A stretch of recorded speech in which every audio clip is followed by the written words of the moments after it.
My name is Dylan. I have type 1 diabetes. I was diagnosed when I was 2. Okay, riders, random start. Riders ready, watch the gate. I come BMXing with my friend and I come BMXing with my brother. BMXing makes me feel happy and energetic. Last Christmas we got a BMX bike and everything, all the kit and everything. And then we started riding and we got better and better. I've been doing it for at least a year now. You need some protection if you've got a CGM because you can get, your machine can get pretty damaged.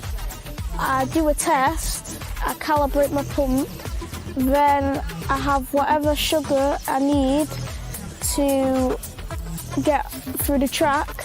You just start looking at it and start checking it a bit more, and then you'll get used to it and you'll just have a happy life then. My BMXing idol is Team GB. And my dad inspires me. He motivates me every time I do a race. Diabetes can never ever stop you from doing whatever you want. Riders ready, watch the gate.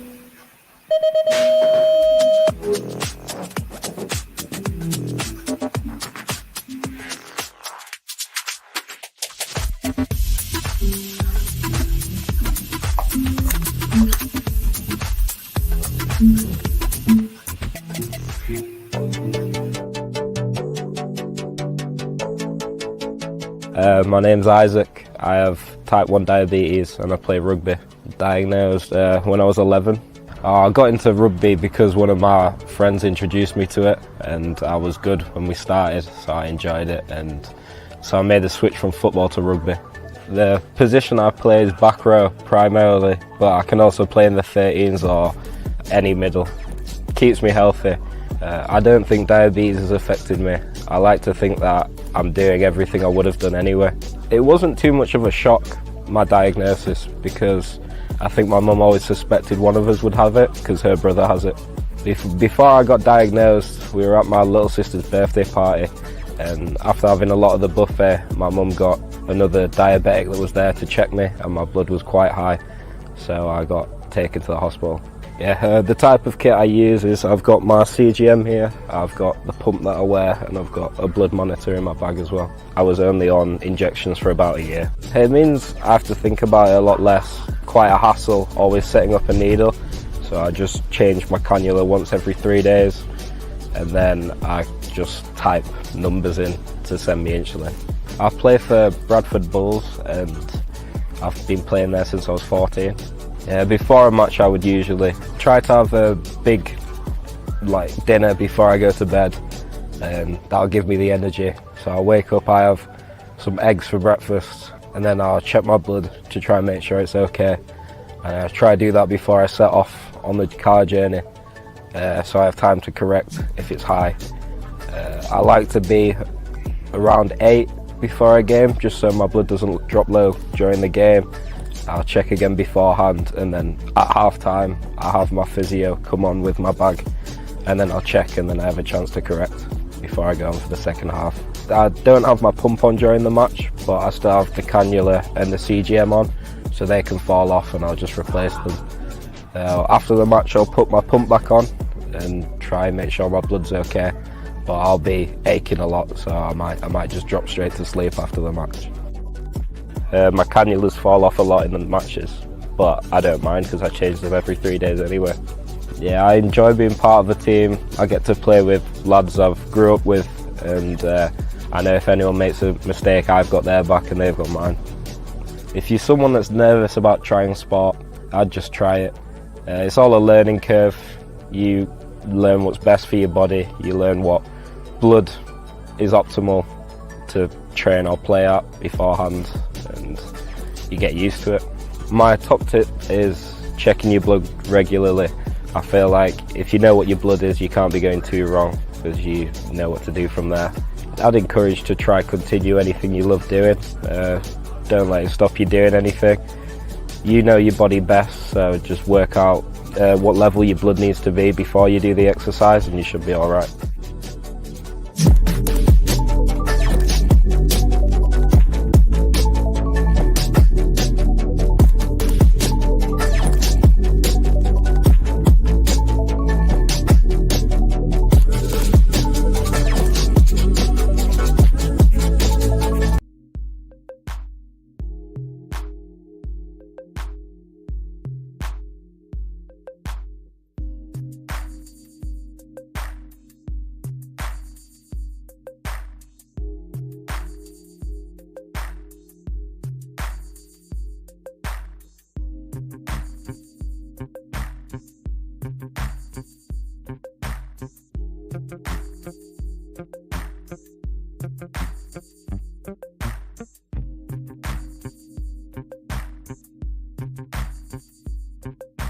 Hello. I can't do any work. I can't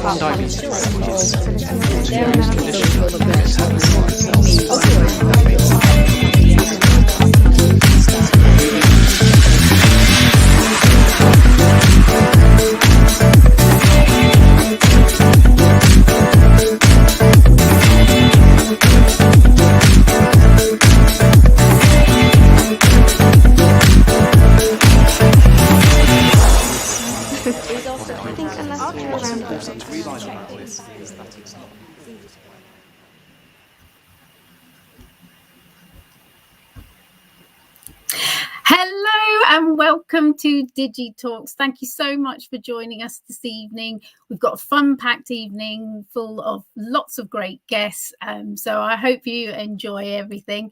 But before we get going, we're just going to put in a question, which I think Tom, thank you, has put at the bottom of the screen. So tonight is all about sports and exercise, as you've seen in the credits. And what we want to know is, what is your connection to diabetes, and what sports or activities are you involved in or like? So firstly, my connection to type 1 is that I have a daughter who has type 1 diabetes. She's really active. She's in primary school, and and for me, I like yoga and biking. So I just thought I'd set you off. Please do share in the comments, but don't share any personal data, but we'd love to hear what you think, and we'll try and share them a bit later. So before we begin, as you've seen, tonight is about sports, activities and exercise. We're going to be hearing from lots of different guests. We have Chris Bright from JDRF, and we will be speaking with Professor Rob Andrews at XTOD. We'll be getting a lived experience and hearing from young people. Seren, who is a world champion karate, and she'll be speaking with Catherine Brady, who is a 5-time world champion in kickboxing. So there's some great interviews. We'll also be speaking with the football diabetes community as well, and we'll be having a little look around the DigiBete new schools platform as well. So lots to come tonight. So before we just carry on, just a few little housekeeping rules as well. What we just want to, as you can see up on the screen, we just want to, make it clear that, the content covered by our speakers today is to share the lived experience to help support you to manage sports and exercise, and is not intended as individual advice. So please always speak to your diabetes team for individual advice and care. So we just wanted to make that clear. But yes, there's lots of info tonight. As you can see, we've just shared there's lots of resources that we'll be sharing throughout the night. You can get access to DigiBete's sports and exercise, and that's on the QR code there. So if you sign into there, that will take you straight to sports and exercise. We are live tonight, as you can tell, but this is being recorded, so you can watch the recording on DigiTalks page, and again, you can go through the QR there. And we're also we'll be seeing Maddie, who is the CEO of DigiBete, and she'll just be doing a little run through around the diabetes in the schools platform that has just come out. So you can go straight to the platform there. It's a free to use site. It's in collaboration with JDRF and Diabetes UK. So do take a look, but we'll go through that shortly as well. Also, we want to let you know about the DigiBete app. So DigiBete app is available to young people and families up to age 25. As you can see on the screen, there's a little demo that there is a section on sports and exercise. So it's in the wheel at the bottom. Lots of great community films on there.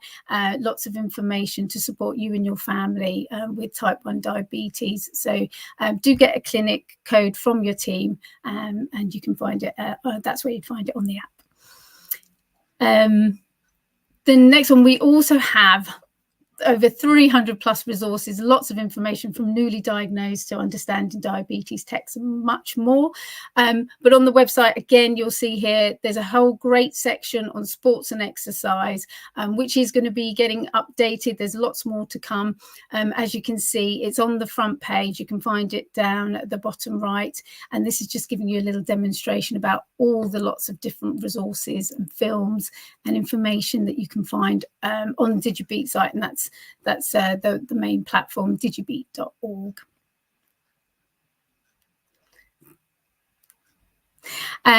We also wanted to let you know that there's lots of new resources coming up with the dietitian Frances Annan.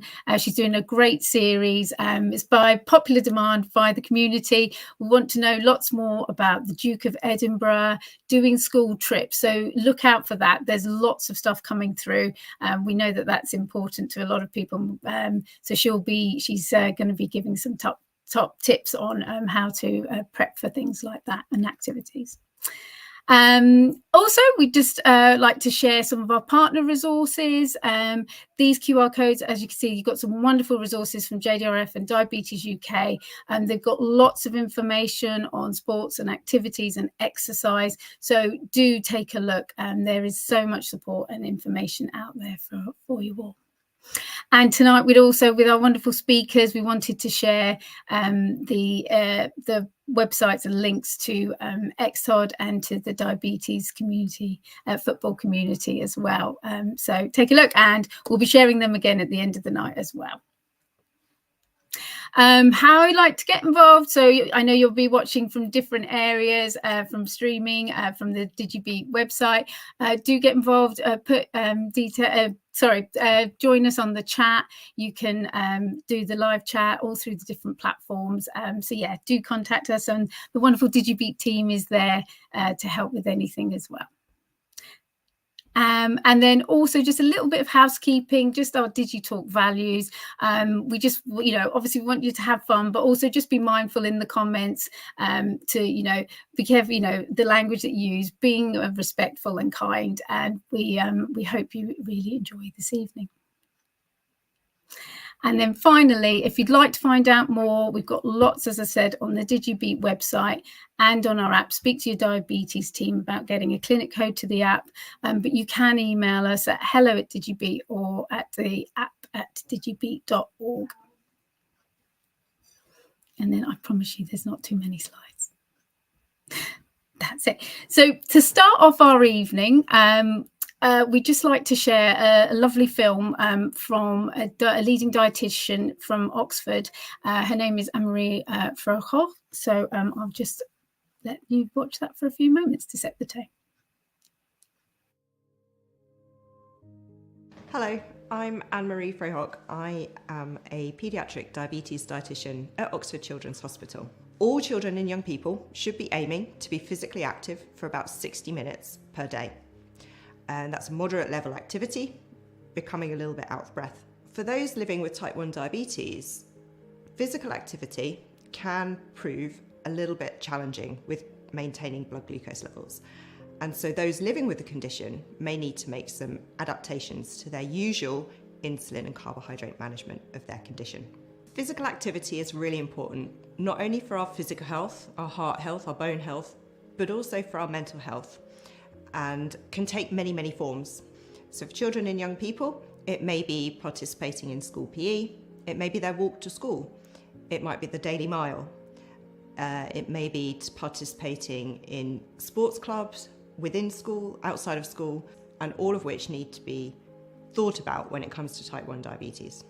So as schools and coaches and care providers for children and young people, it's really important that we offer opportunities and encourage physical activity throughout the day, reduce the amount of sedentary behaviour, and offering that opportunity for 60 minutes of movement.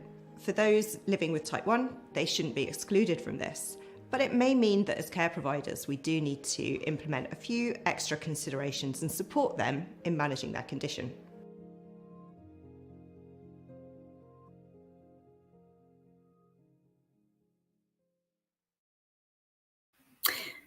Thanks. So that's a lovely piece from Anne-Marie. So before we go on, I know Maddie's going to be showing you a bit more about where that film is on the new schools platform. But I just wanted to check if we've got any response to our connections, if there's anything That's yes. So we've got a 9-year-old son who has type 1 and he plays a lot of football. So it's good. Yeah. As I said, I can't remember if I said I was going with biking and yoga. I don't do it as much as I should, but so we got a mum to a 10-year-old boy who plays lots of football. Yeah, I think you're going to like some of the chats tonight then, but also enjoys lots of other sports as well. That's great. I'm Chris, mum of a very sporty 14-year-old daughter. She's studying GCSE PE and has just been selected to play hockey for the county. Oh, that's fantastic. Well done. Actually, one of our speakers later, I can't remember if she'll be talking about hockey, but Sarah has a connection to hockey, so that's great. I've been diabetic for 29 years, trampolining. Excellent. I love that one. Excellent. So I think what we have coming up next now is I'm just going to introduce you to, Maddie. Hello, Maddie. Hello, hi. Hello there, Michelle. You okay? Yes. Yeah, lovely to be on and wonderful to be here with you all tonight, celebrating all things active, sports and exercise. I actually am a big fan of hockey myself, and so is my son with type 1. Yeah, I think it's an opportunity for us really to celebrate the fact that we all need to take part in sports and activity and take the opportunity as well, not just in sports, but to be more active in our daily lives to improve blood glucose levels and our mental health as well. Today, I'm going to share with you some of the work we've been doing on the schools platform to inform teachers about how to manage type 1 in schools. So I think I will be sharing this now. So this is our new schools and community training platform. And the reason I'm showing you this tonight is because one of the big barriers we all recognise is for young people is taking part in activity at school and actually being picked for teams. And sometimes it's because teachers don't always know exactly how to manage that sport or that activity. And we want teachers to encourage young people to take part in sports and activity more, don't we? Here is the new platform. I'm going to go into it once you register, and anybody actually can register for this. Just if you're not a school teacher, just say I don't work in a school, but you can then access it. In here, you've got you can choose whether it's primary or secondary. I'm in the primary course at the moment. So if I just go into this, I can show you there are a series of modules. There's an introduction, which covers a bit about sports and activity in there. That's the film that you've just watched from Anne-Marie Frohock is in there. I will just show you what that kind of looks like. So that is in this section here, which is activity and exercise kind of explainer. They're color coded actually depending on whether you're looking at secondary or primary. So this is for primary. And then there's other sections. There's a section on diabetes care in primary school specifically. And obviously this is more about cognition, how it affects cognition and things. We won't go into that today. We'll come back to that on another DigiTalks, but please feel free to explore it. Really fascinating stuff. We've got a big section on emotional well-being. So getting it right, what even happens before the day starts, which we'll play to you on the outro of this DigiTalks. And then we've also got a section here on diabetes technology, and that obviously interplays with sport quite a lot, food management, and then sports and exercise. So this sports and exercise and activity really is about understanding the importance of exercise for children, young people. So if you're struggling to get your teachers or schools to understand the principles of managing activity at school, this would be really, really helpful. It's also framed by a study that's been done at Leeds University, and it's called the In School Project, and some young people have pulled out some of the quotations around that to show kind of the real need. We then have a series of films, some from Francesca and Nan, who we mentioned earlier, and some from Anne-Marie Frohock about managing sports and exercise, so specialist stuff around managing healthy lifestyle for everyone. I'm sure we can share these links as well, and they're also going to be on the DigiBete website as well as on here. You can see active session going to be before or after. I'm going to just turn the sound off, but this is about children active with diabetes are consuming so carbohydrate how we manage before and after. So it's something quite interesting to watch. We have another section here on sports and the different types of activity and exercises. So we might think about anaerobic, aerobic, and mixed exercise, which I will play to you now. And then we have another section on exercise and insulin. And then we have a kind of a wrap up key points for exercise as well. So all these resources are freely available for you to use with your schools to try and improve it. You can also use it as part of your own training, pull it up, show people these resources as well, and try and get them to do the actual learning. Once you've worked through this, there's a kind of a test at the end, a kind of competency test, and they get a certificate for completing it. So I'm just going to go back to the types of exercise, and I'll play you this because I think it's really interesting for us to really start thinking about how different exercise interplays. Here we go. Exercise is generally categorized into 2 or 3 different forms. We have what's known as aerobic exercise, which are more like the endurance type exercises that we can do for a long period of time. This may be hiking, marathon running, long bike rides, gardening, which may not be considered as a formal exercise, but is definitely a physical activity that falls within this group of movement practices. At the other end of the scale, we have what is known as anaerobic exercises. And these are the type of exercise that involve short, sharp, powerful, fast movements, such as sprinting or weightlifting. And those ones we can't do for very long because they use an awful lot of energy for a short period of time. And then in between the two, we have what are referred to as mixed exercises that may involve elements of both of the other 2 types of exercise. And these are often the type of exercises that we see through team sports, such as football, hockey, or rugby. Now, it's important to think about the different types of exercise when you have type 1 diabetes, because each of them can affect your blood glucose levels in slightly different ways. For the aerobic, endurance, more long drawn out types of exercise, then these may cause blood glucose levels to fall. And the longer you do them, the more significant that fall may be. With the anaerobic type exercise, the short, sharp, powerful ones, these may cause the blood glucose levels to rise.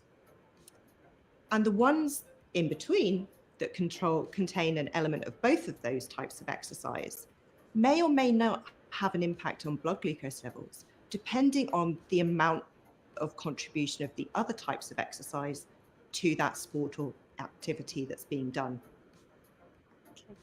So there you go. So you get a good bit of a feeling. It really walks you through how these different parts of exercise kind of impact and interplay. And then there's, well, I won't play for you this now, but there's one on exercise and insulin. So the effect it has on insulin. And then there's some key points as well, a wrap up from Francesca and Nan, an opportunity to apply your knowledge. So I just wanted to signpost that for you today, because I think, one of the big issues, isn't it, for, with managing diabetes is schools, and actually managing the activity, not just in schools, but the community. It's worth me saying at this stage that actually we are now in a position where we're going to be promoting a community course as well. So alongside the schools modules, there'll also be /community. So things like any new coaches you get, we have a slimmer course, just about a 20-minute course to walk them through some of these key principles. So I hope you found that really useful. And we're here to answer any questions. Obviously, all of our resources are clinically approved, both at Leeds Children's Hospital, but actually by the wider National Diabetes Network. And we work now across all the regions and nations, and actually in Ireland as well. I wonder if we've got anyone from Ireland today, if you want to come and say hello. And yeah, we're here for you. And if there's anything that you think we're missing on the site, the app, or indeed on the school's training platform for sports and exercise, please get in touch. We're pretty responsive, and we'll put it back to the diabetes team to say, actually, can we co-create this? And we'll invite you in. So yeah, thanks very much. We've got hello from Ireland. Excellent. Hello, Michelle. Nice to see you. And nice to see you on today. So how is this platform getting out to schools? Well, that is a really good question. So the platform's gone out to 1,700 healthcare professionals. So there are DigiBete champions that are using the clinic portals that support your DigiBete app. So if you don't have a DigiBete app, please go to Diabetes Team. It's free. It's funded by the NHS in all the regions and nations. So you should be able to get a code. So that's the first thing. And in Ireland, it's funded by Diabetes Ireland, but your regional team will know that, and you'll be able to get a code from them as well. In terms of the schools resources, that goes out through the app, but also through the clinic portal to all the clinicians. It's also going out through all of the Diabetes UK and JDRF networks. And you may remember, some of you, the JDRF e-learning module, that's been replaced now by these modules on the website. So the schools will get there that way. And we're also having meetings with the Department for Education as well to look at pushing the envelope a little bit for children in schools, but we'll come back to that on the next DigiTalks. Thank you. I think that is probably next up. We've got, yes, Rob joining us. So Professor Rob Andrews, absolute amazing expert from XTOC, who's coming to speak to us about all his experience and knowledge of managing diabetes. He's going to share with us some top tips. So I wonder if I could bring Rob on now to join me. We've got some questions to put to Rob, and I'm asking you as well, if you've got any questions you would like to ask our expert, Professor Rob Andrews.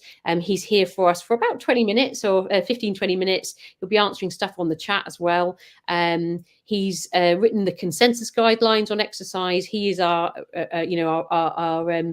best option, really, for all the expertise that you want to get out of him.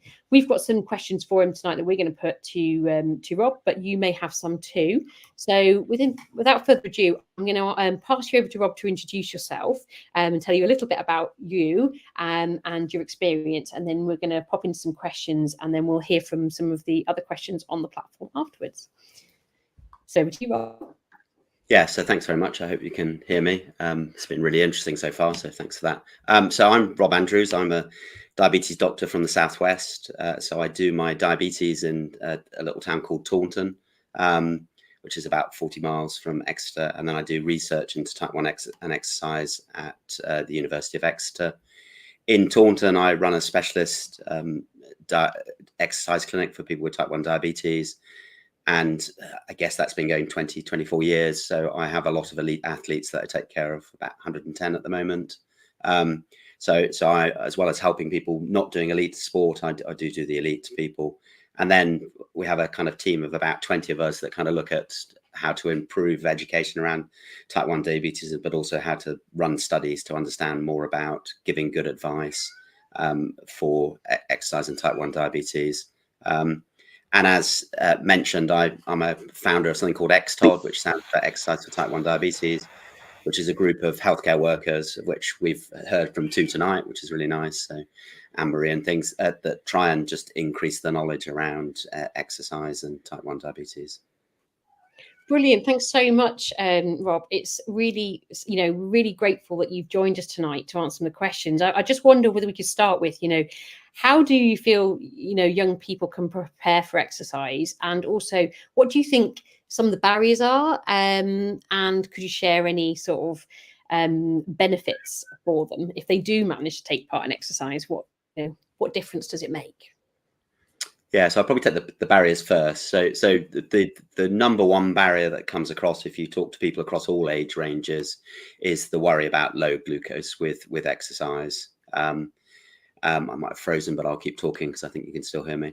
The second thing that comes up is, again, what you mentioned is worrying about how to control the glucose, both during exercise and having the knowledge to make changes, and having the knowledge after exercise to manage with the changes that happen in exercise, which can cause a lot of disruption with the glucose. And then it's really interesting hearing you kind of say you've got some interviews with JDRF. There's been a very big survey looking at talking to parents and children about what their barriers are. And we've also done one-to-one interviews with PE teachers and coaches and parents and things. And the things that come across there are again, sometimes sharing care plans so that people know that they've got someone with diabetes. The other thing that does come across is a bit of bias, just that sometimes they feel the kids might not be able to do the exercise, or they're a bit worried, or the reverse for coaching. Sometimes they feel, oh, they've got an illness, so I'm going to have to train them harder than I would another children. So again, that can all be put right by getting education out there. In terms of the benefits, really the way to look at benefits is physical and then mental. So physical, we know that doing exercise regularly pretty well ticks every box. So it improves the heart, it improves the lungs, it improves the bones. And we know it's very good at preventing having future diseases and things. And pretty well across the board reduces chances of diseases by 50%, every form of disease that you can mention. Mentally, we know that people who exercise deal with stress better, are happier, less likely to have mental problems. But also, if you're as a child taking part in sport, particularly team sports, then there is a huge benefit from growing socially. And the children that over COVID that missed out on doing team sports, we can already start to see that some of their social growth has been slightly slowed down. So it's really good for social growth. In terms of tips, so I think the tip, and it's the same. It's interesting because it's the same for someone who doesn't do, it hasn't got type 1 diabetes. Is that there are some preparations if you are going to go out and do exercise when we're talking about doing events or doing things. So some of that is making sure that you're safe. So making sure that if you are going somewhere that you're going to be out away from home, that you have devices that you can communicate, and devices that say whether you've got any illnesses. So I have quite a severe allergy, so I have to carry something with me at all times, that if someone finds me, similar to someone with diabetes. Then you've got to think about nutrition and fluids. So make sure that you've got some food, and you've got some liquid on board. And then there's just a few additional things that people with diabetes have to think about. So they need to make sure they've got a way of monitoring their glucose, a way of treating it if it goes slightly low. And then there are some adaptions, which we might get on to talk about, that they can do to try and help them make it less likely that they have a low when they exercise. Thanks, Rob. So yeah, I think probably a lot of us have seen maybe some graphs where you kind of shoot up during exercise and then you kind of come down afterwards. So is that what you're talking about? Are there ways we can kind of smooth some of that out? Is that talking to your team and making sort of some more individualized changes, or is that quite common generally with exercise that our blood glucose with or without diabetes, or certainly with diabetes, will kind of spike and then come down after most exercise? Or is there any distinction between exercises? So, yes, with anaerobic, but actually with just aerobic exercise, it wouldn't have that effect. What's your thoughts on that? Yeah, so it's a bit like what Anne-Marie talked about. So we kind of have a course that we have for teaching patients, and we kind of have a rule of threes for exercise. So everything can be thought about in threes. So in simplistic terms, there are 3 different types of exercise. One of them is what we call stretching exercises, so flexibility exercises. And with that, for both people who don't have diabetes and people who do have diabetes, the glucose doesn't really change when you're doing that. So quite a low level sport, doesn't really change. Then you have the aerobic exercise that Anne-Marie was talking about. So that's the running, the consistency events and things. And in a normal individual who doesn't have type 1 diabetes, there will be a small fall across. And if we push people for a very long time, we can make them hypo if we keep them away from food. So that's a normal response. And you can sometimes see that in the Tour de France people, that as they're doing a very high climb, they actually take a glucose gel that you will see with people with type 1 take. And that's because if they don't take some good lot of carbohydrate going on board, there's a chance their glucose will drop. With people with type 1 diabetes, that's likely to fall a bit faster because you've got more insulin around generally when you exercise than someone who doesn't have type 1 diabetes. And then you have this peculiar exercise, which is the anaerobic exercise, which is a very stressful exercise that causes the blood sugar to go up. In someone without diabetes, it will go up and then fall because the insulin will just increase to deal with that. But within someone with type 1 diabetes, they don't have a mechanism that's quick enough to catch up with that. So they can end up at the end of the sport with their glucose being a bit high. And then when it does catch up with them post-exercise, that's when they can have a low. Yeah, brilliant. So really, it's about kind of understanding your own individualized needs there, and speaking to your diabetes team about how you can put the right kind of plan in place, care plans, or at home, how you might manage that. Thanks so much, Rob. So I was just going to ask you now. We've talked a little bit about the kind of benefits, but what about the benefits for just activity then? How do we, if someone is not very sporty, and we've all got people in our family who are more or less sporty than others, how do we encourage people with who and what are the benefits for people with diabetes just to take part in a little bit more activity, be a bit more active for their glucose levels? Yeah, so I think that's a really important question, because I think everybody thinks about the structured exercise and things.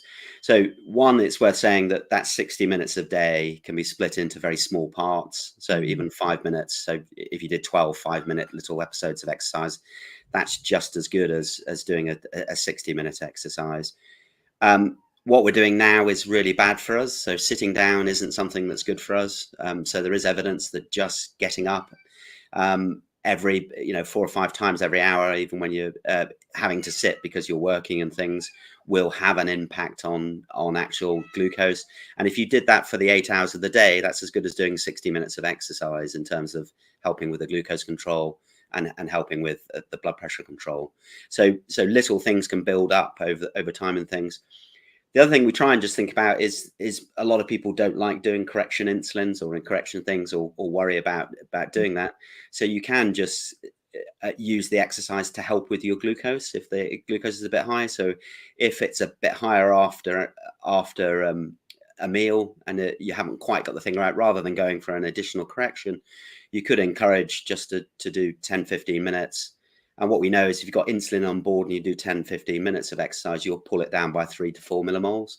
So that's as good as doing a correction. So that might be the way that you do it. If you did that after each meal, then you would have done your 60 minutes.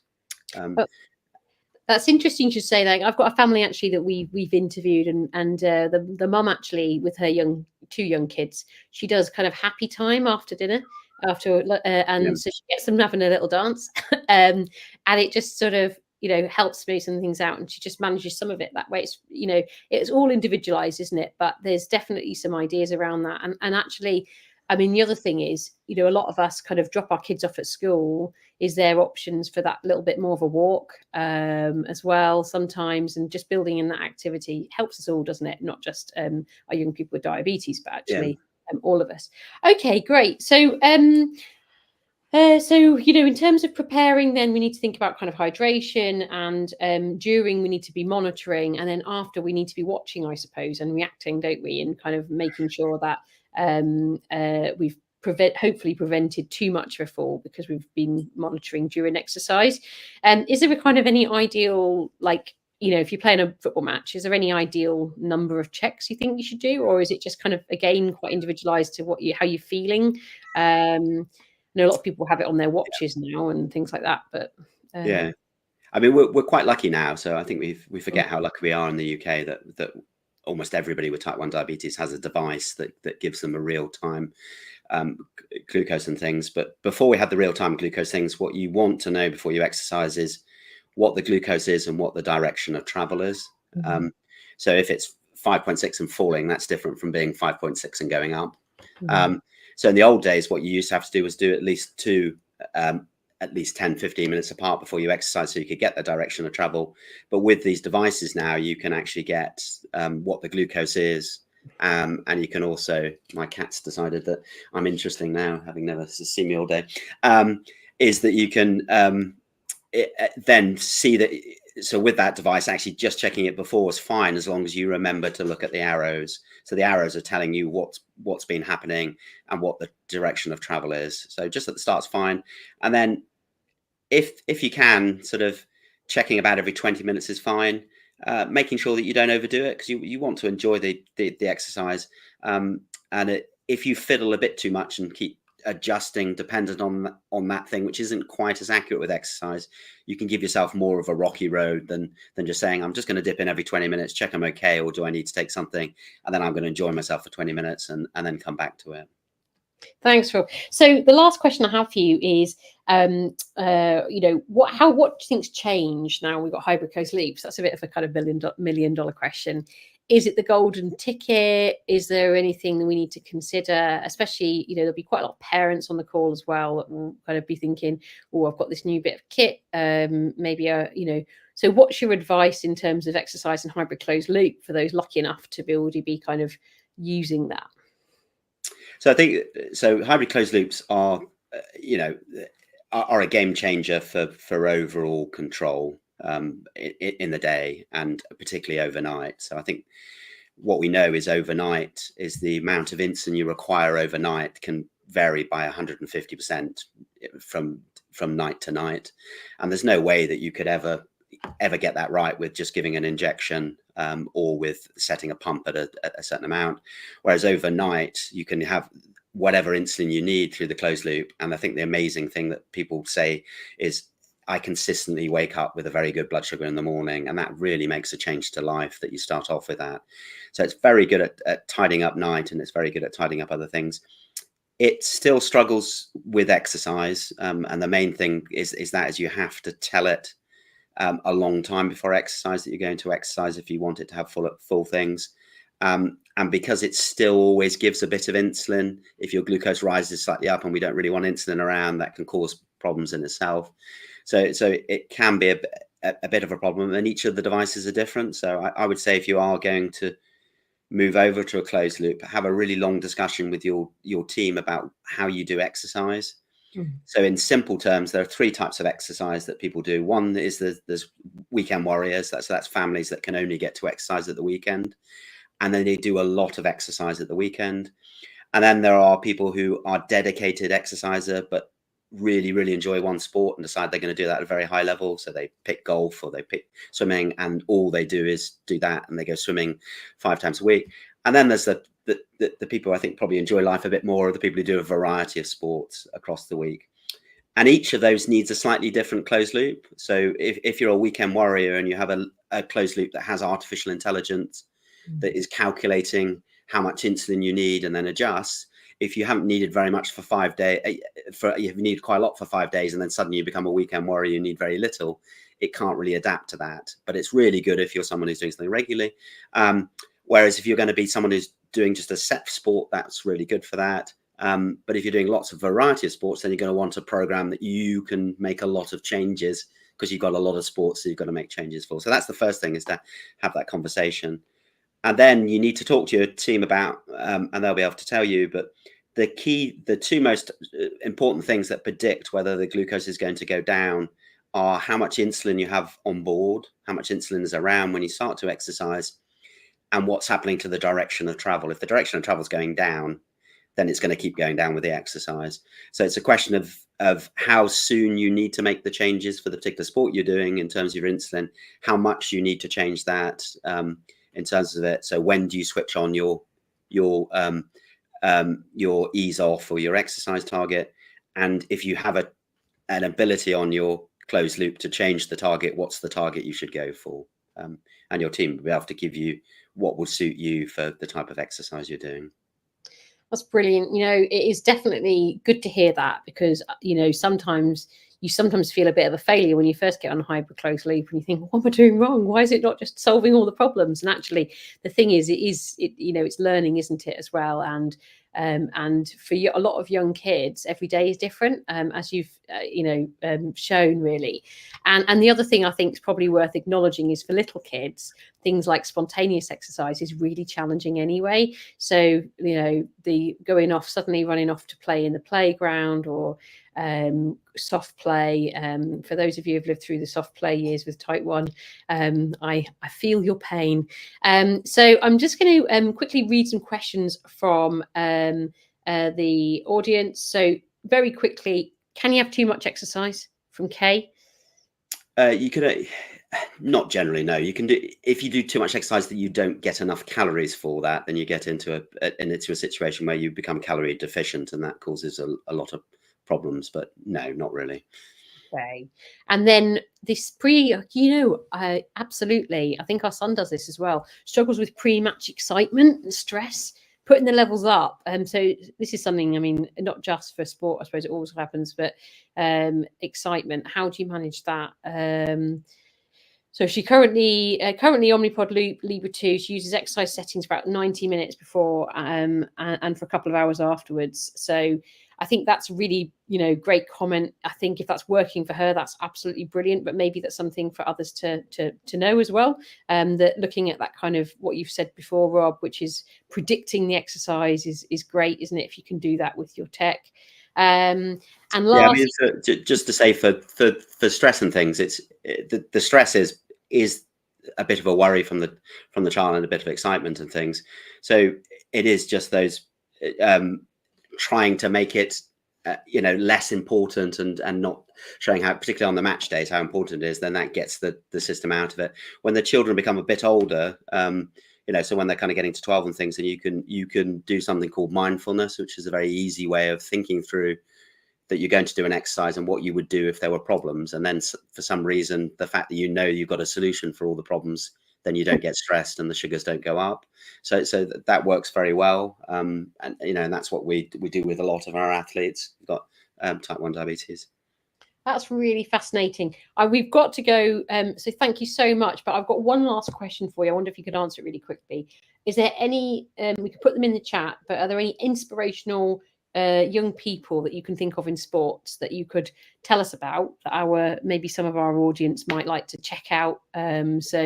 Athletes or footballers or anyone you can think of, feel free. I tell you what, I'm not going to put you on the spot. Feel free to put it in the chat, Professor Rob Andrews. That would be wonderful, and that will help some of our young people to be inspired to really take part in sports and activity. And similarly, guys, if there's anything you can think of as well as a community, put it in the chat. Anybody you think is really inspiring you or your young people, we'd love to hear that.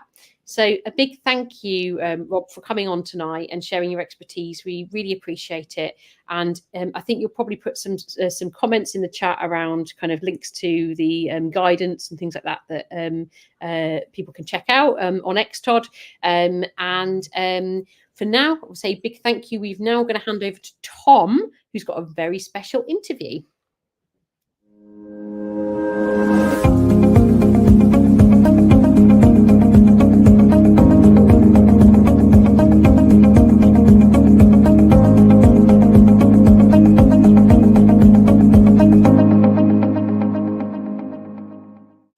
Hi, Saren, you okay? Yeah, I'm good, thank you. Good. So today we're going to ask you some questions and learn a little bit about you and your diabetes and the sports that you enjoy doing. But we're going to start with some quick fire questions. Is that all right? Yeah. What is your name and what sport are you involved in? My name's Saren and I'm involved in karate. When were you diagnosed with type 1 diabetes and how old were you? I was diagnosed about 4.5 years ago, just before my 9th birthday. What technology do you use to manage your diabetes? I use the Medtronic 780G hybrid closed loop. What is your go-to hypo treatment? I'm a bit boring. I quite like the Lift glucose shots, but then when I'm doing sports, if they're not too low, I like the jelly bean, like sports beans. What do you like and don't like about diabetes? Well, I really like how you can feel part of the community with other type 1 diabetics and how it kind of sets you apart from other people. But I don't like how you have to always be thinking about it like every day. It's constant, isn't it? It's relentless, Yeah. 24/7, and you can't really switch off. So yeah, I totally get that. So Saren, can you tell us a little bit about your journey with diabetes when you were diagnosed, maybe what symptoms you had? And do you recall any early memories or stories that you want to share with the community today?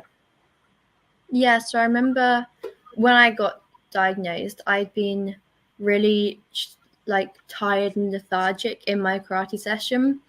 And the sensei asked me, like, are you tired? And we'd always been taught to say no.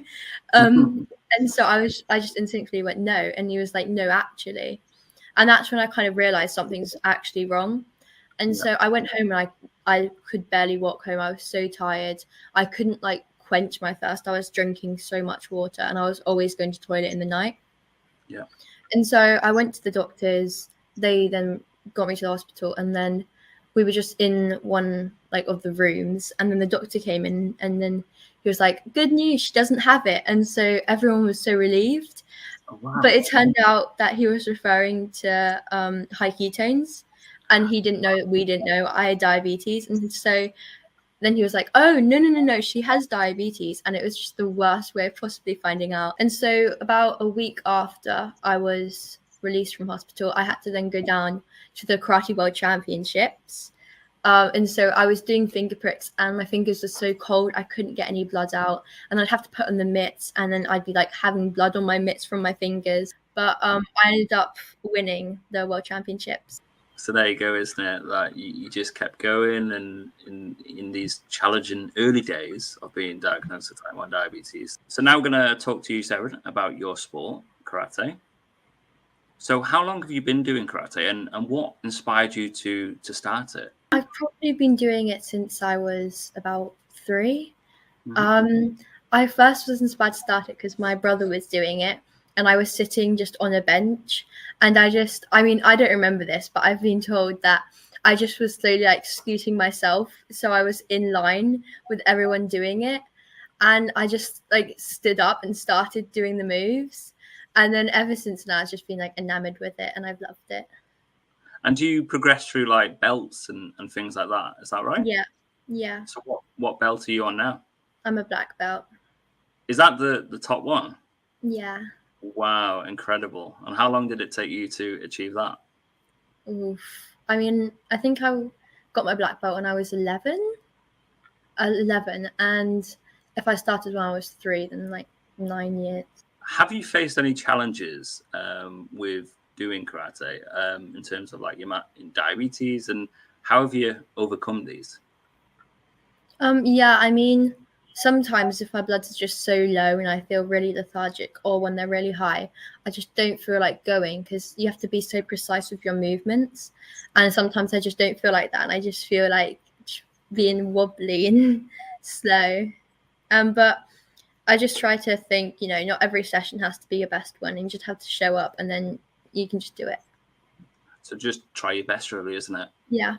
And do you have like the technology and the things with you nearby, and like a phone so you can monitor your levels like before and during and after? So if we're not doing any combat, I'll generally wear my pump on my karate belt. But if we are, I'll just disconnect it and make sure they're in a good range before I take it off. How do you find managing your type 1 diabetes while like training and competing in karate? Is it different? Like the adrenaline from training to competing may be different, and how you maybe sort of manage your diabetes? Yeah, I mean, I think when you're competing, you're a lot more nervous, you have more adrenaline. And so I think that helps. Whenever I compete, I generally have my blood sugars in quite good range, just because I wake up really early and I have a good breakfast just so I know what they are. Of course, not every day is perfect. Sometimes they will be high, sometimes they will be low, but I think that's the best. And then for training, it's not as important because I can wear my pump. And yeah, so I just need to make sure that I'm monitoring it very carefully. What would you do if you had a hypo? Well, if you're training or in a competing tournament, what would you do? What would you tend to do? Well, that's quite hard, because if I'm about to compete, I definitely want to have really fast-acting glucose, and I don't want to have a complex carb like a banana. Yeah. I generally try to have a banana just when I get to the competition anyway, just to keep my blood stable. Yeah. Do you participate in any other sports? Yeah, I do quite a few other sports. I do hockey to a really high standard, and then I compete through athletics, and I do netball for my school. So, Sarah, do you talk to other people about your diabetes? So, like your fellow sports people. So, when you're karate or hockey or other sports that you mentioned, do you tell your teammates and your coaches, and do they know about your diabetes? Yeah, I try to talk about my diabetes as much as possible, just so everyone knows and no one feels scared to ask when they see the sensor on my arm or they see my pump. Yeah. Yeah, all my coaches know, and they always know what to look out for just in case I am looking tired and pale and shaky. And all my teammates are so supportive that they always ask to put in my insulin whenever I'm doing something, or they get my glucose for me. And so, yeah, I just try to speak as much as I can. No, that's great. It's great to have people who have your back and are supportive, and that's from your friends, but also the coaches who obviously are aware of different signs and symptoms. What advice, Seren, would you give to other children who are living with type 1 diabetes or other types of diabetes who are interested in taking up a sport like karate? I'd say go for it, because it's good for your mental and physical health. I know my blood sugars would not be as good as they are if I didn't do karate, just because of all the exercise you're doing. It just keeps them in a really good range. I think there's no harm in doing a sport. And if you don't like it, you can always stop it. I just think you should always just try it. Brilliant. Good advice there. And it shouldn't stop you from doing things you want to do, right? No. Another way I like to spread awareness is through my Instagram, Beats Me, because I like to talk about how type 1 diabetes doesn't stop me. And I just post about, diabetes and how it is. Amazing. And I think that's great that such a young person like yourself is advocating for other people, raising awareness, and it's just great to see how supportive you are for other people. So yeah, go check that out, guys, and thank you for coming on today's DigiTalks event and sharing a little bit about you and your journey, and talking about sports and exercise, and talking about karate and other sports, and showing everyone today that you can do it, and diabetes shouldn't stop you. So thank you for coming on. Yeah, thank you for having me.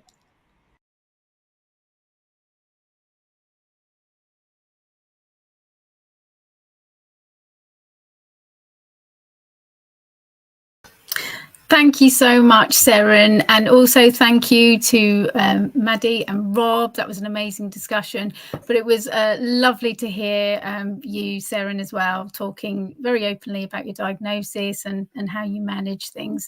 And that won't be the last we're seeing of Seren. She'll be in the interviewer seat a little bit later on with Catherine Brady, so look forward to that.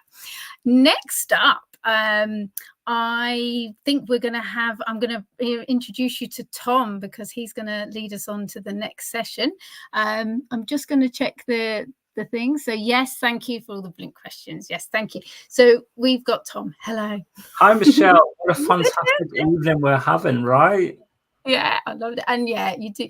I loved your chat with Seren. That was brilliant. Oh, she really is an absolute superhero, isn't she? Such a fantastic person, such a great role model, very inspiring. And it's just great how she shares her story and advocating for diabetes. So big thumbs up, Seren. Absolutely amazing. So thank you so much, Michelle. I will let you jump off screen.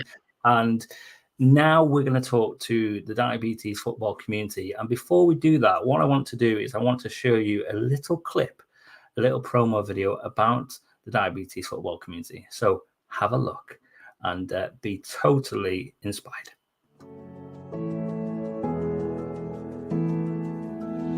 This is Lily. She's got type 1 diabetes. It's coming up to 4 years now. I was diagnosed at 25 years old. Chris was only 8, so it was very hard at the time. He was playing football, and it was the first thing he said, can I still play football? The biggest driver for me wanting to do the diabetes football community was I could feel an opportunity to help people. I'd found it really difficult and challenging, and I didn't feel anyone was out there that was like me.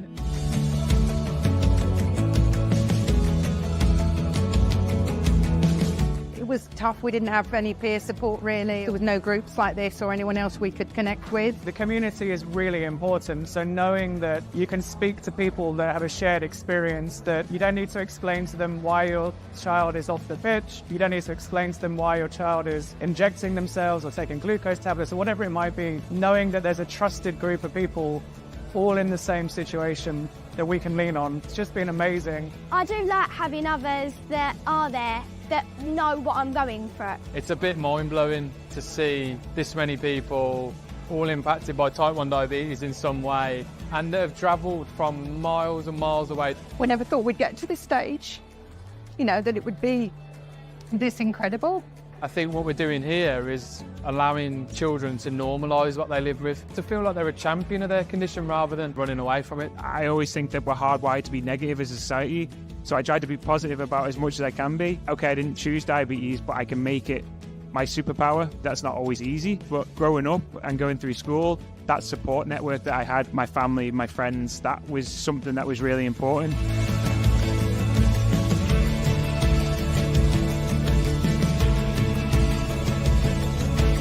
The reason why today is great is because you have people who have lived through what they're about to live through, and some of them will have thought, I'm not going to be able to play the sports I want to play. I'm not going to be able to do the things I want to do. And there are adults who are going to stand on the stage and say, yes, you can, because I have. And sometimes that's all you need.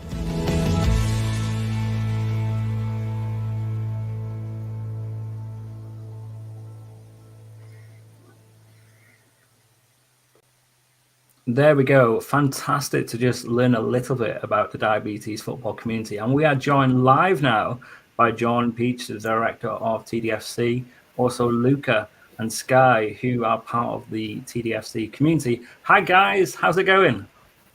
All right, thanks. Good.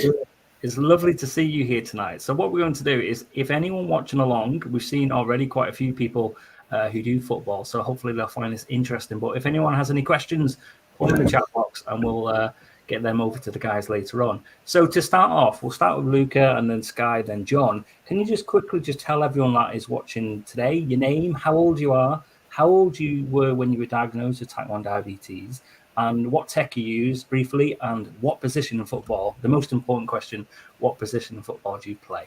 Over to you, Luca. I'm Luca. I'm about to turn 16. I got diagnosed at the age of 2.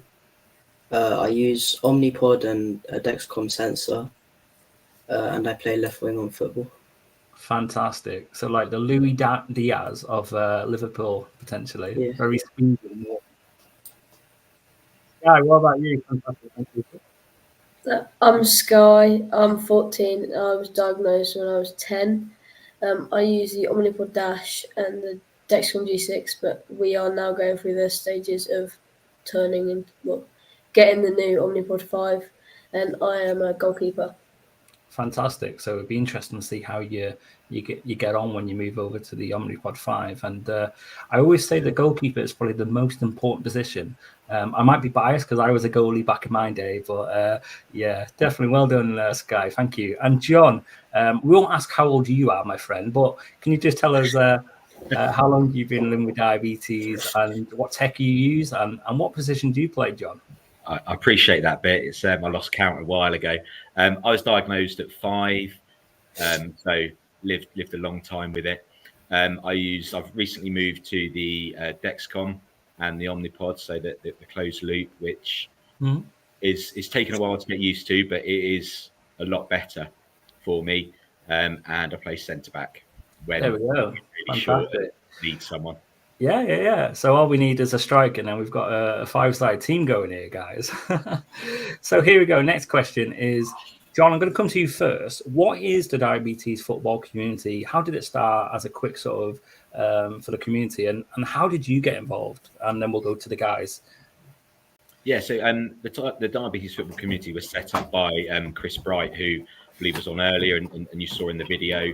And it was set up as something. He sort of had this idea of going, what is there for people who like football, like sport, and are diabetic? And there was nothing out there. So he gradually started this thing up, and I noticed something on social media. It was on Twitter. And I just dropped him a message saying, really like what you're doing. I'm going to follow. And then sort of by the end of that message, I seem to have arranged a meeting with him, and then had a meeting in a cafe in Gloucester. And left that with a big list of things that I've volunteered to do. And then just I think it was I just absolutely bought into Chris's vision of creating something for men, for women, for children, for parents to be able to share, to have that community where you can ask questions, where you've got people who understand what is going on. We've got WhatsApp groups. So we've got one for parents and carers of diabetic children. And there's nearly 200 parents and carers in that group. We've got one for men who are interested in, obviously, football and diabetes. We've got 140 odd in that. And we've got one for women, and they're the type 1 women who are interested in football, and we've got about 30, 40 people in that. So we've got WhatsApp groups with over 400 different people. Amazing. From all over the UK, supporting people.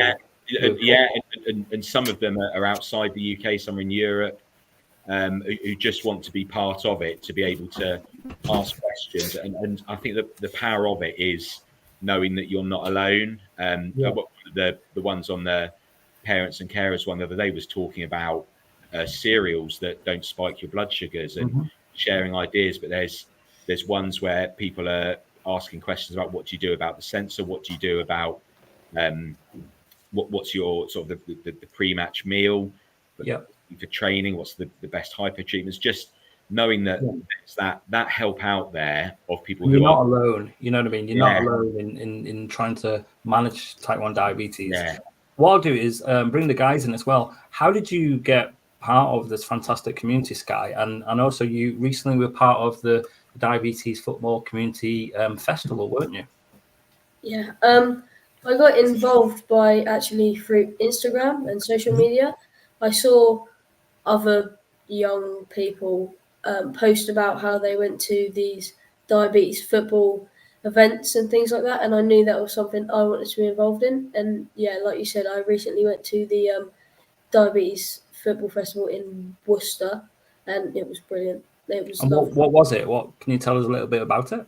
Well, me and my little brother went. My little brother's not got type 1, but he really enjoyed it. And basically, we split into 3 groups, and it was we just I don't know. We trained, we played, and it was just really nice to play and not have to worry about being the only person having to go off the pitch for hypos and having to worry about high or low blood sugars. So you had peers. You had peers around you who you could look up to and just normalize living with diabetes, right?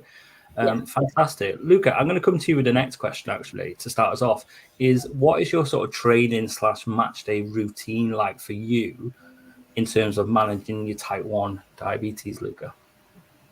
So for the team I play for, we tend to have matches around, say, 12. So I'll tend to have quite a high carb breakfast, and then on the way there, I'll buy a sugary drink along with me to keep my blood sugars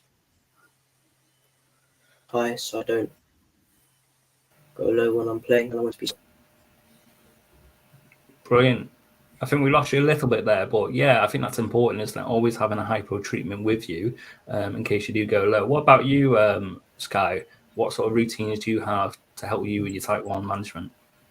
I think being a goalkeeper is a bit hard to kind of guess, because you never know when you're going to have a difficult match where you're really active, and then you could also have a match where your team's doing everything, you don't do much. But I usually have a high carb breakfast like beans on toast or something like that, and I'll always have a Lucozade in the back of the goal just in case I need to take a few sips when the ball's at the other end of the pitch or something like that. Yeah, fantastic, brilliant. And remember, guys, anyone watching along, please speak to your diabetes teams as well, and they can support you in playing football and playing sports, because we want you guys to join in. We want you to be healthy and active and enjoy sports, right? Diabetes shouldn't stop you from doing things. So brilliant stuff. So what about when you've maybe had a hypo, Sky? We'll start with you. When you've had a hypo, a low during a game or training, what did you do, and what's your typical hypo treatment then to deal with that? What would you do if you had a hypo in a game? Well, I'm not really, for some reason. In games, I usually go more high than low. I think it's just because of like an adrenaline rush. But if I did, I think I'd literally just have I have hypo treatments. I had a lift shot in the back of the goal, so I could just unscrew and take the lift shot in the middle of the match, because it's just so easy and it's so fast acting to get my blood sugars up. Definitely. And if you got someone on the sidelines maybe monitoring to check your levels and stuff, and if you are dropping, you can get that sort of fast acting insulin in as quick as possible. Yeah, mum or dad or anyone, they're normally on the side of the pitch because we've got Dexcom, they'll have Dexcom on their phones, and it'll be mum shouting, "Sky, you're high," in the middle of the football match, which doesn't sound the greatest. But yeah. old parents on the sidelines in their big Arsene Wenger coats when it's absolutely thunder and lightning and so wet and cold on a Sunday morning, and they're always there. Eh? What about you, Luca? Have you had a hypo during a game, and what did you do, and what's your go-to hypo treatment there? Whenever I go low, it's usually in like the later stages of the game. So at that point, I would normally ask to be subbed off, or whether it be just quick go off, like have a swig of Coke and then a few glucose tabs and come back on, depending on how serious the low is. So. Absolutely. No, that's amazing. Thank you for sharing. And what about you, John? Just coming to you quickly. Like, what's your go-to hypo treatment when you've had a hypo during your sort of games with the community? So a big fan of the Lucozade as well. Just easy to have the swigs, but also quite like. I find the lift tablets really good, but they're quite dry when you're doing sport. So things like Jelly Babies, fruit pastels that you can just grab from the side and you can almost have in your hand while you're playing. Yeah. The small bags of Haribo that if you suddenly need them, stuff it down your sock and do that. But the little you get to learn what works for you and how many you need to take. But I think the Lucozade and then the easy sweets that aren't dry are normally my go-to. Brilliant. Thank you so much. Let us know in the comments, guys, what hypo treatments you have during football or whatever sport you take part in. Okay, next question. Do you talk to your teammates? I'm going to come to you first, Luca. Do you talk to your teammates, your coaches, your school about type 1 diabetes? We heard before Maddie talking about the school platform, how we're trying to raise awareness for school staff, all staff, primary, secondary, to know about type 1 diabetes. How do you guys? You talk to your coaches? How do they support you, Luca? So for my school team, almost everyone there knows I have diabetes, and they're all really supportive because we spent many years together now. I'm in my final year of secondary, so they all know about diabetes and everything. Yep. Whereas Sunday League, only my coach and my captain know, because they're probably the two most important people there, and they're the most likely to help me out if something ever happened. Brilliant. Thank you. Yeah. Thank you. And what about you, Sky? Who do you talk to, and why is it important to tell people, do you reckon? Well, I'm pretty open with my diabetes, so I'm hoping that everyone on my team knows. We're quite close mates now, and on the same team for about 4 years or so. And I'm pretty sure everyone on my football, obviously my team and my school team know, but sometimes it's not been, especially with school, it's not been that easy. Like at one instance, I had one of my PE teachers tell me that it probably wasn't a good idea to do GCSE PE because I had type 1 diabetes, and she said that I was having a hypo like 1 in every 3 weeks, which was but I don't think she was trying to be unkind, but I just think everyone needs to be like, what's the word, educated. Absolutely. And I don't think she was educated in that instance. And that's why we've developed this new school training platform to help raise awareness and educate, like you said, Sky. And you know what I mean? You can have a hypo in your geography lesson, your cooking lesson. It doesn't matter what sort of subject you're doing, whether it's doing sports or not. So, you know what I mean? You can do these sports, Sky. And I definitely think schools should be supportive. John, just come to you quickly. Coaches, PE teachers, schools, they should be supporting young people like Luca and Sky and everyone listening tonight in schools and playing football matches, right? And what's been done in that field to make sure that's there, right? Yeah, absolutely. I mean, when you hear Sky saying that, it just sort of makes you cringe. PE teacher myself, and just that thing of going, you've got to be inclusive for everyone. You can't turn around and say so on. But like Sky said, it might not have been meant as a horrible comment, but just the lack of education. So something that Chris Wright actually did with the Welsh FA is he produced a document called Football and Diabetes. It's a 14-page document. It's not all sort of 500 words a page, but it's really useful. Lots of pictures, lots of short bullet points, basically educating football coaches for your weekend teams. Give it to your child's PE teachers, to their head of year, to their school. and just help them understand a little bit more about it. It's and I think you're going to put the link up for it, aren't you? Link up, yeah, absolutely. But I just think people that educating people and it's sort of a bit of ignorance on people's part, and that stereotype, oh, you diabetes because you don't exercise enough, you eat too much sugar, you like, stigma associated with it, you won't be able to do this. And I think sometimes it can be a bit of a fear for coaches, for teachers to do it. But I think that the encouragement for youngsters especially to be able to manage that condition themselves and not be put off because of this life-changing condition. Absolutely. And actually every single one that's got it is determined to beat it and not let it hold them back. And like people like Chris inspired, you know what I mean? He was young when he was diagnosed, and then he went on to obviously creating this fantastic community, and that's why we're here tonight. Just to finish, guys, sort of 30 seconds to go. What final advice would you give other children, young people, adults, whoever listening, watching in tonight or watching back, who live with type 1 or parent or carer? What advice would you give them tonight who are interested in taking up a sport like football or other sports? And do you raise any diabetes awareness? We'll come to Luca first. So I know for most pumps, they have the activity mode feature. So that always like helped me throughout playing sports over the years, because that really helps regulate, keep your blood sugars in balance, doesn't go high or low. Also bring like everything you need with you, like the right kit. And just even in case of emergency, just bring everything in a separate bag if you have to. Yeah, just give it a go. Sports are great for people with diabetes. Absolutely. Thank you so much, Luca. Great top tips there. What about you, John? Coming to you quickly. What advice would you give to others? Yeah, I would say don't let it stop you. Like you'll have good days, you'll have bad days. 35 plus years of diabetes, I still have days where I don't know why the blood sugar's done what it has.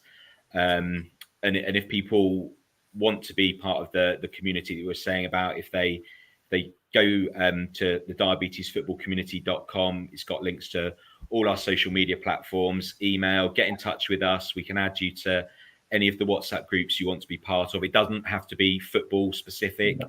We've got children who do different sports, but just be part of that community and ask the questions to people who are going through the same talk. Absolutely. Talk. And final thoughts to you, Sky. What advice would you give to other children or young people your age who want to join in sports like football? I think just go for it. You can't let diabetes hold you back from something you love, and you just got to prove to everyone that diabetes doesn't stop you from doing something that is important to you. And so it doesn't really matter if you have diabetes. You can do anything you want if you just put your mind to it. It doesn't matter if you've got anything, you can still do it. I think that's so inspiring, honestly. Thank you so much, the three of you, and also Chris, who we set up tonight. So thank you, John, thank you, Sky, and Luca. What a fantastic little chat there, talking about the diabetes football community. Really inspiring, and hopefully please go check it out, guys, and we'll have to come round to the next festival and come say hi. But thank you, Luca, thank you, Sky, thank you, John, for that. Take care, guys. Thank you so much. Thank you for having us. Wow. Let's bring up Michelle, if I can find her from the studio. Wow, Michelle, that was just fantastic. So inspiring. Three of them. So good. Really, really good. Not stop you from doing sports and exercise, right? No. And I love the football, the goalkeepers, they're doing it. Yeah, some great stuff there. Thank you so much to all of you. Yeah, great interview. I'll jump off and let you introduce the next speaker. Thank you so much. Super. Yes, I'm conscious of time. Thank you all for joining us still. This is lovely. I hope you're enjoying the night so far. Do drop a comment. Next up, we have Chris Bright, who is the Community Partnership and Events Lead at JDRF.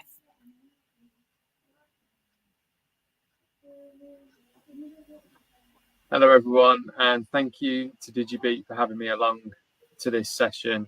I'm going to spend a little bit of time talking about our physical activity approach at JDRF and some of the work that we've been doing in this space to try and provide as much support as we can for our community. My role at JDRF is Community Partnerships and Events Lead, meaning that I get involved from both an events perspective as well as with crucial partnerships with individuals and organisations to enhance the support which is offered to people with type 1 diabetes up and down the United Kingdom. First of all, a brief reminder about JDRF. So our 3 key strategic pillars are around driving the research towards developing the cure one day for type 1 diabetes, accelerating the technologies and medicines which are out there as much as we can through the research that we fund, as well as then also delivering information and support for people living with type 1 diabetes, which is where much of this work comes into play around physical activity and the approach we've taken and the connections we've made and provided across the United Kingdom. So I wanted to touch on firstly a little bit around the approach we've taken and some of the work that we've been doing to try and ascertain the route forward for tackling physical activity and doing what we can to support the community. So it's been a bit of a process, let's say, of where we've been gathering up evidence and gathering up data to try and provide as much backing and the foundations for what we needed to do alongside some of our key partners out there, and really provide us with the analysis and the themes of which in how to tackle where we will be going. So to begin with, we started with an online social media poll, which helped us to understand the key themes across the community. So this wasn't just about physical activity at this stage, this was about what is important to our community. And in that analysis that we did there, we found out that physical activity was the 3rd highest theme for the community. So clearly that puts it at the high end of the agenda, if you like, for what we needed to tackle and what we needed to do as a JDRF community engagement team. This essentially helps provide us that evidence base to continue to support the work that we're doing.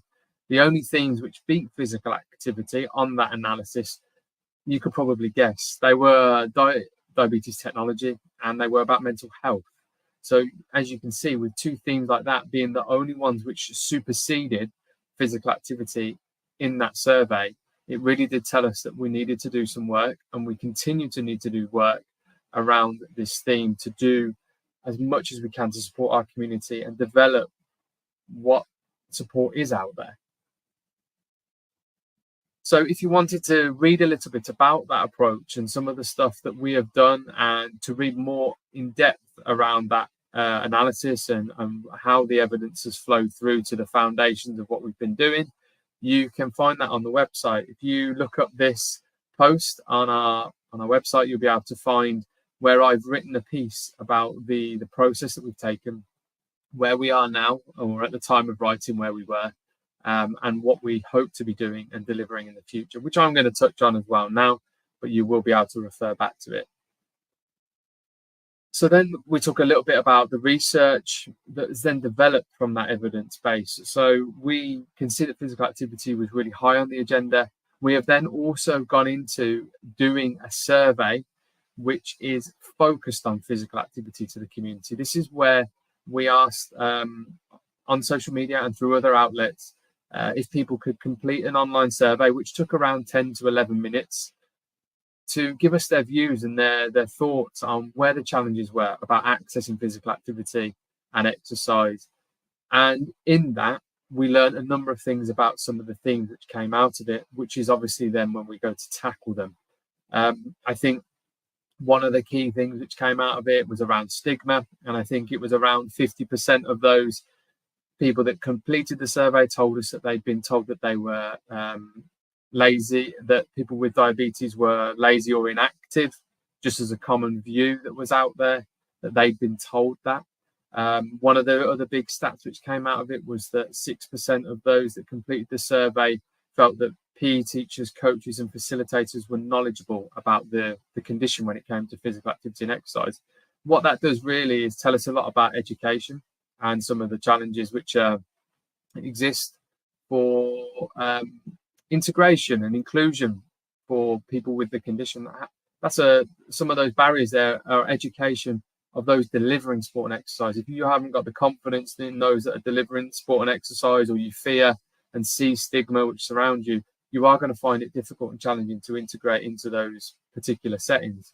Then on the other half of that is also that it was highlighted that a significant barrier or challenge was around the fear of hypoglycemia, which again we see regularly when we do surveys and thoughts like this, and we're not alone. Obviously other charities have looked into this, and that also comes out very highly on the list of barriers. And the fear of hypoglycemia will then link into ideas about how do we help to manage that, and that's where we come up with solutions with partners and through our own means to try and provide as much support as we can to learn about the condition and its reaction to exercise and physical activity, so we can provide as much information to the community and those that are living with the condition to help them tackle whichever type of physical activity and exercise they want to access. So we've got really two broad key themes which come out of this, which is how do we educate our community to support their knowledge and ensure that they're not held back by a fear of hypoglycemia or a fear of the condition. We give them as many tools as we can in the toolbox,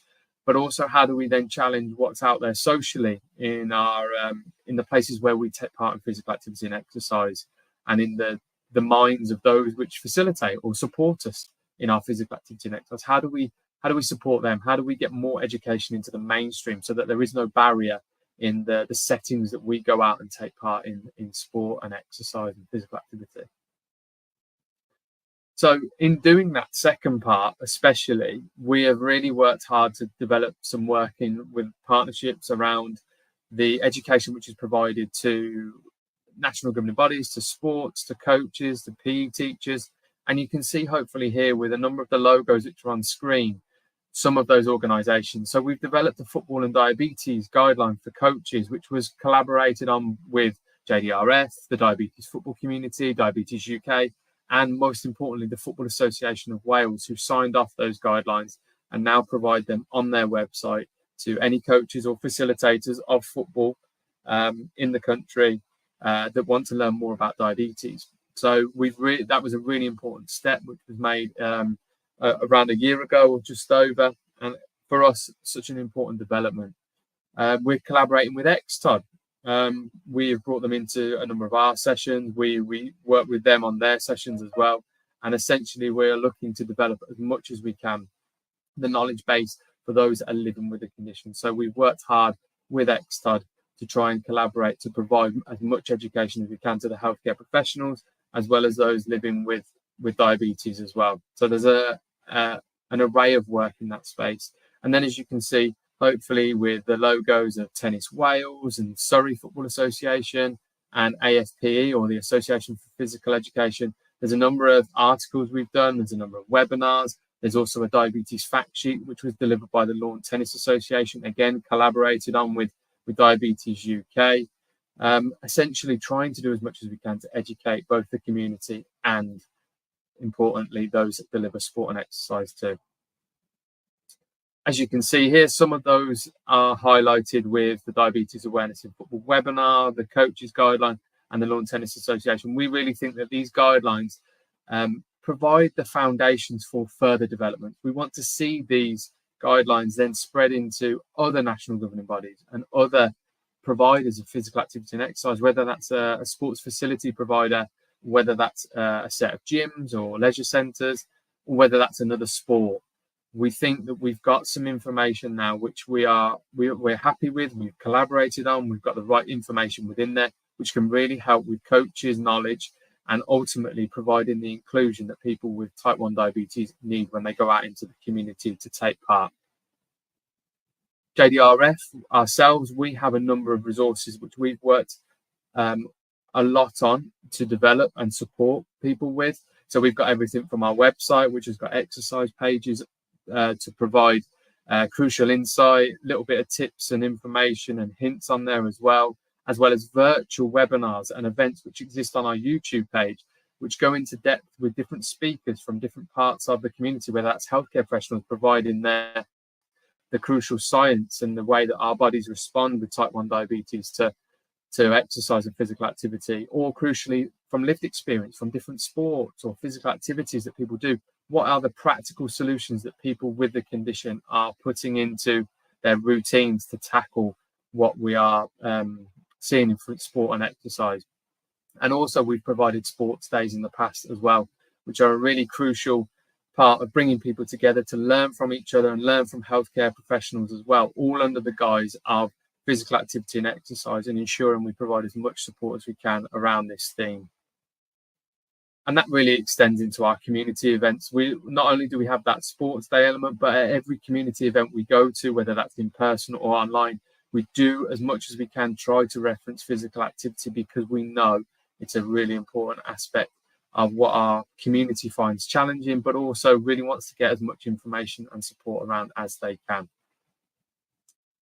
But not only that, we also do fundraising events which focus on both physical activity and exercise. And the One Walk series is a really great way to showcase that. You can come together as a community, learn from each other, but also provide important fundraising towards our charity and towards the work that we do, both from the research towards improving cures and technologies and treatments, as well as then the work we do giving back to the community and some of the education that we provide and resources that we're working on, such as what we've been speaking over. And it's not just One Walk. There's things like Climb One for Type 1, where we're obviously taking on one of the mountains in the UK, and equally there's a number of cycle rides as well. So a great way to bring about community, to learn from each other, as well as then the funds which are so important to the work we do. Hopefully that's a really brief touch on what we've been doing at JDRF. Hopefully it provides some important insight around the approach we've taken. And I just want to say a big thank you to all of the people that we've collaborated on. They've provided us with an amazing opportunity to impact and influence what is available to our community. And I'm sure there's going to be plenty of opportunities in the future. If you do want to hear any more about anything that I've touched on, whether that's the resources or whether that's the research that we've produced or any of the articles which are on our website or blog posts, then please do reach out to either me or the team at outreach@jdrf.org.uk. A massive thank you again to DigiBete for including us this evening, and thank you so much for the work that you do. And I'm sure there's going to be plenty more to come in this space. Thank you so much, Chris. That was really helpful. And if you do get a chance to go to any of the Discovery Days, definitely do take a look at that. They are really fantastic. I'm conscious we're probably going to run over time. We do have one more piece that we want to share with you. It's Seren, who you've met earlier, very inspiring. And this time she is taking the interviewer seat, and she's going to be interviewing Catherine Brady. If you can't stay on, do remember this is the recording. We will share a link afterwards so you can watch later. But yes, over to Seren. Hi guys, I'm Seren. I'm 13 years old and I've had diabetes about 4.5 years. I do karate, and today I'll be interviewing the amazing Catherine Brady. Hi, thank you so much for joining us, Catherine. No worries, love to be here, thank you. What is your name and what sport are you involved in? I'm Catherine Brady and I was involved in kickboxing. When were you diagnosed and how old were you? I was diagnosed at 20 years of age, and that was in 2002. What technology do you use to manage your diabetes? I'm on Dexcom G7 and I use MDI pens. What is your go-to hypo treatments? Haribo jelly babies, not the regular jelly babies, the Haribo ones. Oh yeah. What do you like and don't like about diabetes? I like that diabetes has made me a really strong, determined person. I don't like that we have so much thinking to do. Yeah, it's an everyday thing. It's relentless. Mm-hmm. And today might be the exact same as tomorrow, but our bloods won't be. Yeah.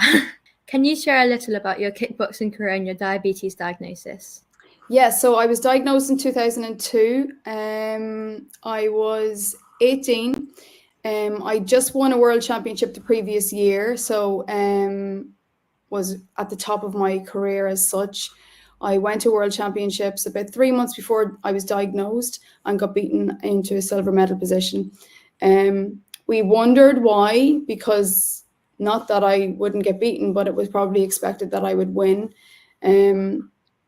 But whatever happens on the day happens on the day. Shortly after that, I competed at a different federation's world championships and got beaten in the first fight. And my teammate, or my roommate at the time, had asked me why I slept so much. So that was kind of the first sign of something being a little bit different with me. I came home from that competition was in Italy, came home from that and was diagnosed 8 weeks later, just before Christmas. So for a little while after that, I was finding out about diabetes and getting treatment and learning what worked for me. And then after that, I won 4 more world titles. Other years I got silver and bronze, but 4 more golds after diagnosis. That's amazing. And I just know that if I hadn't known about this and I got diagnosed, it would have been so motivating for me. I know, thank you. I think it's really nice when you can relate to other people, because it is difficult to have diabetes and it stops us in our sport sometimes, but knowing that you can do it is very reassuring. Yeah. How do you manage your type 1 diabetes before, during and after training sessions or when competing? When I was diagnosed, there was no CGMs or flash monitors. We were old-fashioned finger pricking. So when competing or doing my training sessions, I would have always checked my bloods kind of an hour or so before going, making sure they were in a really good range. Kickboxing didn't drop me or make me go really high. It just kind of steadied. Once I went into the sessions in range, I kind of stayed there. I obviously always had jelly babies or dextrose tablets with me, or juice, so that was quick, something really quick, that it wasn't stopping me from continuing with my training session. Competing was a little bit different, because obviously, and you know this yourself, once you go to compete on your mat, you're away from we had no kit with us. So it was harder to do your finger pricks once your competing had started. So for me, I would test an hour before, I would test 15, 20 minutes before. So if I was running high, I was able to get insulin administered in order to bring me back into range before I started competing. My coach at that time would have had glucose in their pocket in case anything happened to me. But luckily, it never really affected me. There would have been times where I went a little bit higher, but in the short term, it was something that I was happy to sacrifice in order to make sure I was able to compete. Oh yeah, that must have been so stressful, having to think about your competing and diabetes. Yeah, I think so, but I've always competed. So when diabetes came along with it, it was actually the first question I asked my endo when I was diagnosed: will I still be able to do kickboxing? And he loved that I was so active. So it was more so that diabetes needed to fit into this for me, opposed to me thinking, how am I going to kickbox now because I have diabetes? So I think because I was so proactive in that thought process that this is going to work for me, I just have to find a way of making sure it works, was better than, oh, how am I going to make this work? I really like your way of thinking about that. It's really inspiring. Thank you. Can you share any specific challenges you faced in managing your diabetes while training and competing at such a high level in kickboxing? It's always there, I guess. And that's like for every part of our life. It's always going to be there. On competition days, it's something else that we need to think about, but it is extremely important that we think about it so that we're able to perform at the best of our ability. If we're running really high, you're going to be lethargic and not feeling great. If you're running really low, then you're going to be sweaty and shaky and you just don't feel at your best. So for me, it was always to make sure I was going to sleep in range, so that I was going to waken up in range and make sure that I was at my best. Have some food that you know is going to work well with your diabetes. You can test other foods at other times, but right now at competing and training times, you needed to make sure you're eating food that was going to keep you in line with where you needed to be. Nothing specific was challenging. I just think that diabetes on a whole is quite a challenge when you're in a competitive sport. You have to think about things more. You have to pack more when traveling. You have to make sure you have all your diabetes kit with you. Other people don't have to do that. So I think we have to be always one step ahead. Yeah. Winning 5 world championships is an incredible achievement. What is this like, especially living with type 1 diabetes? My first world title before I was diagnosed, I'd literally just turned into the senior ranks and I fought in the lightest group, but I felt like I had so many fights. But when I was standing on the podium, because I've been training and competing from I was 8, competing from 12, and I really wanted to win. I always wanted to win. So when I won, I don't know what I thought it was going to feel like, but it just felt so good. just standing on number 1, 3 and 2 getting their medals, and I got my medal then, obviously, and then the national anthem plays. There's nothing that really feels like that. Nothing else really feels like that. I don't know what people say when you keep winning, you kind of lose that edge. Like, how do you keep wanting to win? I don't think I lost that. Every time I heard the national anthem and I was standing in that position and I saw the flag, it just made me so proud. And then it also made me believe that you can really do anything you want, because people would expect, because we have diabetes, that we're at a disadvantage. And the fact that I was able to win 4 more titles after diagnosis showed that I literally was the best that there was. Nothing was going to stop me. How do you plan for tournaments with early starts? And do you have any go-to complex carbs to help your blood glucose on tournaments that last all day? That's a hard one. I just always make sure I eat, which is difficult when you're doing a weigh-in, especially for me, because I was kind of sitting on my weight, so I wouldn't be able to eat before I went. Also, like, we have to try and stay away from water and everything, because obviously you would weigh heavier. The minute I would weigh in, I would just make sure I was drinking electrolytes or some water with some salts in it, just to bring all that back into my body. And then I just ate normal food, because I think when you're cutting weight to fight, or you're dieting down to drop a couple of kilos, now for me, I dropped a significant amount the older I got. You can't, your body's in so much stress anyway, and we've diabetes, that I think putting food that you crave in there is just going to cause a mess. But it was a lot more checking bloods. It wasn't that I could check it now and check it again in 2 hours. That's not the way it was working. And especially then, early start, early weigh-in, get some water back into you, have eggs and toast. I would always pair my food.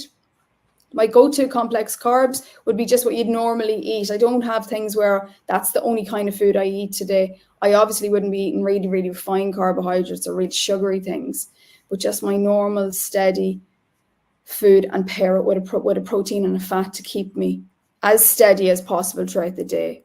I would have taken a correction if I needed to. I just was very on it with checking my bloods regularly throughout the day. Thank you. I would hate having to check my blood sugars that much.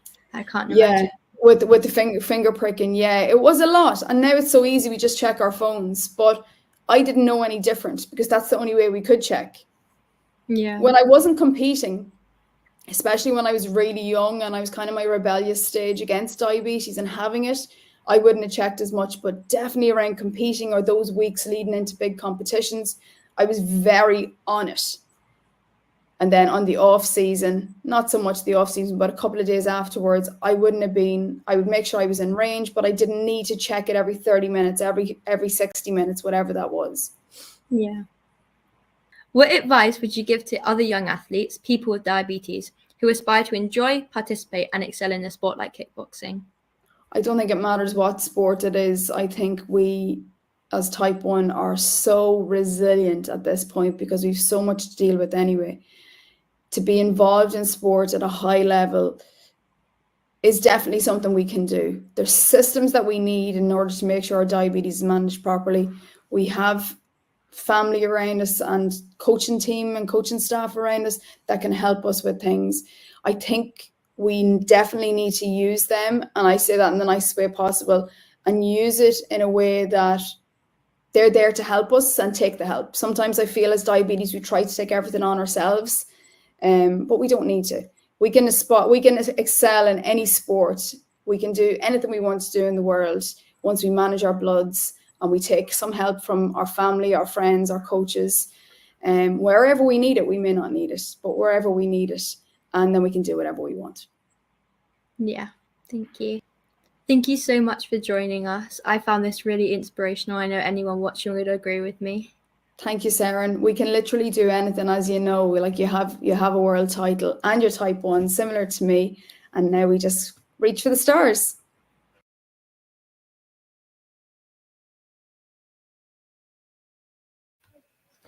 Oh, what a lovely ending. Thank you, Catherine. And thank you, Seren. You might even give Tom a run for his money. That was an excellent interview. Thank you, Catherine, for your very honest and open chat. Yeah, that was brilliant and reaching for the stars. So we're coming to the end of our event. Thank you to all our speakers.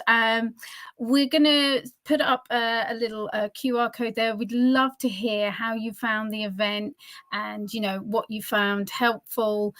Also, if you have any further ideas for future events, you know, it'd be lovely to hear from you. But yes, please do feedback to us. Let us know what you found helpful from tonight. As I say, we've had many speakers. Thank you to everyone, the sports and activity. And here's the QR code, so do download that. You can also email us at hello@DigiBete as well. Yes, so do take a moment to scan that QR code. So as we would love to hear from you and get your feedback. Just a little reminder, I know we showed you at the start, but here are some links to DigiBete. Go straight to our exercise page and the DigiTalks page. As I mentioned, it's being recorded, so we will share the link so you can watch back or share with family, friends, schools. A link to the great platform that Maddie went through, and also a huge thank you to JDRF and Diabetes UK, who are our collaborators in this piece of work, which has been great. Partner resources as well. We just saw there the JDRF and Diabetes UK. Sorry, Tom. Yeah, so that's a link straight to their exercise pages as well. But I think we have links in the chat as well. So if you need anything, do pop in there. We'll be around for a little bit. And then speaker resources, the great the football community and XTOD. There's links there to their sites. Again, we'll make sure there's links in the chat as well, so if you can't get there in time. Also, just a reminder, everything tonight, you know, as it states on the slide, it's, you know, this is people talking about lived experiences. Please do talk with your diabetes team, you know, to any support you would like on exercise and sport and activities. And then, yeah, if anyone's been affected by anything this evening, or if you have any questions, please do reach out to your diabetes team, or you can contact us at hello@digibete.org. And finally, you know, if you want to find out more, as I say, we've got lots of resources on the website, DigiBete website, which you can go access everything on there. As I mentioned before, 300 plus resources, lots of great films, stories, people from the community. Talk to your diabetes team about getting a clinic code for the app. The app is available to families and young people up to the age of 25. And as we've mentioned tonight, lots of stuff on sports and exercise on each of those. And you can email us there. So a huge thank you. We did mention earlier as well that there'll be more resources about coming up from Francis and Anne with the Duke of Edinburgh and schools. You know, that's all to come in the future. But thank you to all our speakers. I want to say a little thank you as well to all the DigiBete team in the background who've made tonight work. Thank you. And most of all, thank you to all of you who have joined us. We really have loved sharing this with you. Love to hear your feedback.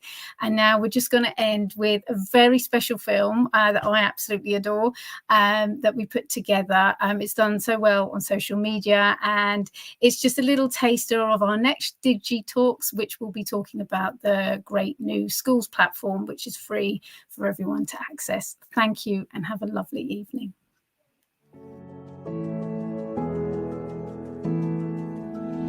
This is Lily. She's got type 1 diabetes. It's coming up to 4 years now. I was diagnosed at 20.